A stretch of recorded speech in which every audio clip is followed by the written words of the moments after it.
యెషయా గ్రంథము 53 అధ్యాయము 7వ వాక్యం మనం చదివితే మన జీవితం ఎలా ఉండాలి, మన జీవితం ఎలా బాగుపడాలి అని యేసుక్రీస్తు మన కొరకు ఏం చేశాడు అని రాయబడి ఉంది.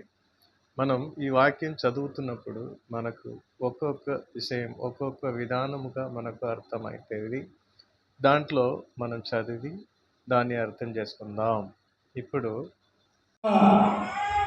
అలాగ ఉండడానికి కాకుండా ఆయన పిడిగుద్దులు పడ్డాడు. మన అవమానములు, బాధ, గాయములు మర్చిపోవడానికి చేదు తాగాడు. చాలా ప్రవచనాత్మకమైన మాటలు ఉన్నాయి.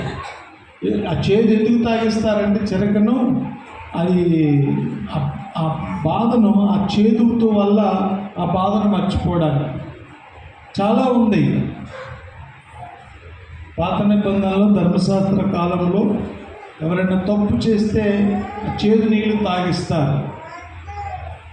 నిజంగా తప్పు చేస్తే నడుము పడిపోయి కడుపు పడిపోతుంది. ఒకవేళ తప్పు చేయకపోతే దీవెన కలిగి గర్భవతి అవుతుంది. ప్రియమైన దేవుని బిడ్డలారా, మనుషుల జీవితాలు ఎన్నో తప్పులు, ఎన్నో అవమానాలు, ఎన్నో గాయాలు. మనసుకి ఎప్పుడో బాల్యం అప్పుడో మరెప్పుడో తప్పు చేస్తారు. జీవితకాలం అంతా తప్పు మనసులోనే ఉంటుంది, మనతోనే ఉంటుంది, మర్చిపోలేరు. అది గుర్తొచ్చినప్పుడల్లా మనసు చేదైపోతుంది. ఎప్పుడో జరిగిన పొరపాటు, ఎప్పుడో చేసిన తప్పు, ఏదో పరిస్థితుల వల్ల చేసిన తప్పు అది గుర్తొచ్చినప్పుడల్లా మనసంతా చేదైపోతుంది. మనుషులు చాలా నిరుత్సాహపడిపోయి కుంగిపోతారు, మర్చిపోలేదు. అందువల్ల మనిషికి ఏర్పడిన అవమానాలు, ఆ బాధలు, ఆ గాయాలు, వారి జీవితంలో అనుకోనో జరిగినటువంటి తప్పిదాలు, ఇవన్నీ కూడా ప్రభువు మర్చిపోవడానికి, మన బాధను మర్చిపోవడానికి, మన బాధలు అంటే మామూలు బాధలు కాదు, మన గాయాలు మారడానికి, మర్చిపోవడానికి చేదు తాగాడు, చేదు చిరకను తాగాడు.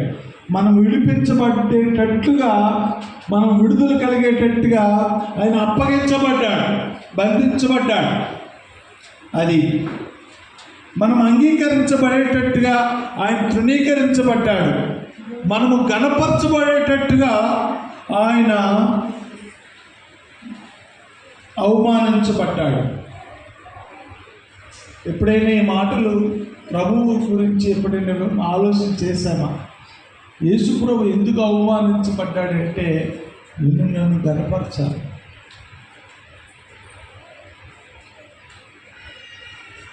క్రీస్తు దగ్గరకు తీసుకుని రాబడ్డాం, పాపాలు క్షమించబడ్డాయి అనే కాదు, ఆయనలో ఇవన్నీ ఉన్నాయి. మన బాధలు మర్చిపోవడానికి ఆయన చేతులు తాగాడు. మనం నెమ్మదితో జీవించడానికి ఆయనకు ముళ్ళ కిరీటం పెట్టబడింది. మనము గణపరచబడేటట్లుగా, ఘనత పొందేటట్లుగా ఆయన అవమానించబడ్డాడు. ఏంటి? నలిగిన హృదయాన్ని దృఢపరిచేటట్టుగా ఆయన బహుగా బాధించబడ్డాడు. మనల్ని నిందలేని వారుగా, మన మీద ఉన్న ఏ నింద కూడా లేకుండా అనిందీలుగా చేయడానికి ఆయన నిందించబడ్డాడు. ఇంకా దేవుని సన్నిధికి మనల్ని సమకూర్చడానికి, దేవుడికి దూరంగా తిరుగుతున్న మనల్ని బల్ల ఎందుకు ప్రతి ఆదివారం ఇవ్వాలి? నెలకు ఒకసారి చర్చిల్లో. ఎందుకంటే చాలామంది ఇది ఒక అదనం పని అన్నట్టు. కానే కాదు. మనం మందిరానికి వచ్చేదే రొట్టె విరవడానికే అన్నట్టుగా రావాలి.